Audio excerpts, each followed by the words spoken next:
रब्बुल इज़्ज़त, ए सारी कायनात के शहंशाह, ए सारी मखलूक के पालने वाले, ए जिंदगी मौत का फैसला करने वाले, ए आसमानों और ज़मीनों के मालिक, ए पहाड़ों और समंदरों के मालिक, ए इंसानों और जिन्नातों के माबूद, ए अर्श आज़म के मालिक, ए फरिश्तों के माबूद, ए इज़्ज़त और ज़िल्लत के मालिक, ए बीमारों को शिफा देने वाले, ए बादशाहों के बादशाह, ए अल्लाह हम तेरे गुनाहगार बंदे हैं, तेरे खताकार बंदे हैं।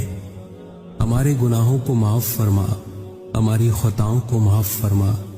ए अल्लाह हम अपने अगले पिछले सगीरा कबीरा सभी गुनाहों, खताओं और नाफरमानियों की माफ़ी मांगते हैं। ए अल्लाह रब्बुल इज़्ज़त, हम अपने गुनाहों से तौबा करते हैं, हमारी तौबा कबूल फरमा। ए अल्लाह हम गुनाहगार हैं, सियाहकार हैं,